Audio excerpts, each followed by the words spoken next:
Hello everyone, welcome to Bong Kitchen Secret. Bong Kitchen সিক্রেটে সকলকে স্বাগত জানিয়ে আজকে নিয়ে এসেছি ধোয়া ওঠা গরম ভাতের সঙ্গে চিংড়ির এরম একটা লাল লাল পাতলা ঝোল। এটা আমার খুব পছন্দের একটা রেসিপি, তার জন্য আপনাদের সাথেও শেয়ার করে নিলাম। ভালো লাগলে অবশ্যই কমেন্টসে জানাবেন, তাতে আমি অনেক বেশি উৎসাহ পাই। আর আমার চ্যানেলে যদি কেউ নতুন হয়ে থাকে তাহলে চ্যানেলটিকে অবশ্যই সাবস্ক্রাইব করবেন। চলুন তাহলে শুরু করা যাক। সবার প্রথমেই বেশ কিছুটা চিংড়ি আমি ভালো করে ধুয়ে নুন হলুদ মাখিয়ে নিয়েছি। এবার একটা মশলা রেডি করে নেওয়া যাক। একটা মিক্সিং জারের মধ্যে দিয়ে দিচ্ছি শুকনো লঙ্কা, হাফ পেঁয়াজ, রসুন, আদা, তার সাথে দিয়ে দিচ্ছি জিরে গুঁড়ো, তার সাথে দিয়ে দিচ্ছি কাশ্মীরি মির্চ পাউডার আর হলুদ। সামান্য একটু জল দিয়ে একটা পেস্ট বানিয়ে রাখছি। কড়াই গরম হলে কড়াইতে দিয়ে দিচ্ছি সর্ষের তেল। মাছগুলো ভাজবো সেই অনুযায়ী। মাছগুলোকে দিয়ে 2 থেকে 3 মিনিট একটু নাড়িয়ে চাড়িয়ে তুলে নেব, কারণ মাছ যদি আমি এখানে কড়া করে ভাজি তাহলে মাছটা অনেক শক্ত হয়ে যায়, তাই হালকা একটুখানি ভেজে নিয়ে তুলে নিচ্ছি। এবার যেটুকু তেল কড়াইতে ছিল ওর মধ্যে দিয়ে দিচ্ছি গোটা গরম মশলা ফোড়ন, তার সাথে দিয়ে দিচ্ছি শুকনো লঙ্কা আর তেজপাতা। সবার প্রথমে তেলের মধ্যে দিয়ে দিচ্ছি একখানা টমেটো কুচি, তাতে একটু নুন আর জল অ্যাড করে ওটাকে সেদ্ধ করে নেব। টমেটোটা আগে সেদ্ধ করে নিলে গ্রেভির রঙটা অনেক বেশি ভালো আসে আর ওর টক ভাবটাও খুব ভালো লাগে। টমেটোটা সেদ্ধ হয়ে গেছে, ওই সময় দিয়ে দেব মশলার পেস্টটা।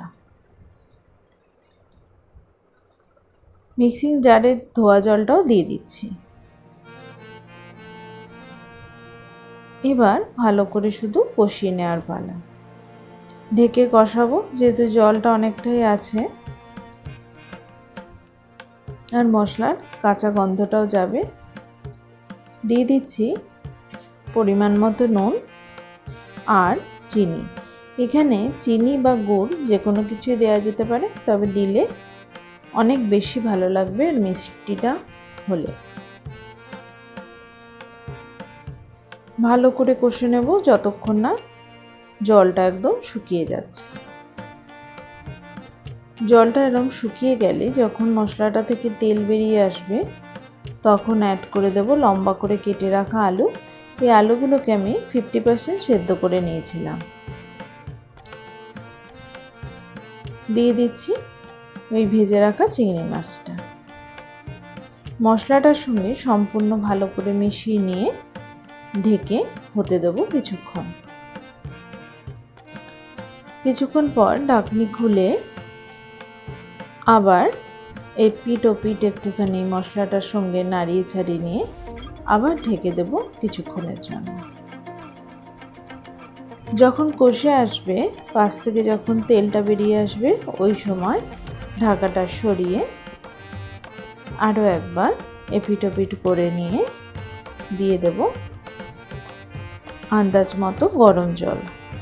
এখানে আমি গরম জল ইউজ করছি, আপনারা চাইলে ঠান্ডা জলও দিতে পারেন, কিন্তু আমি রান্নায় সবসময় গরম জলটাই পছন্দ করি।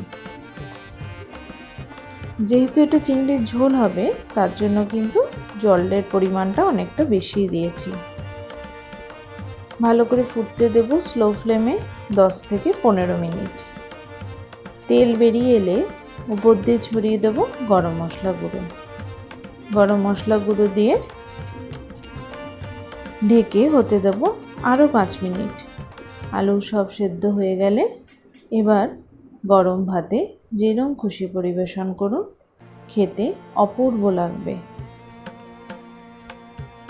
কেমন লাগলো অবশ্যই জানাবেন। দেখা হচ্ছে অন্য কোনো ব্লগে।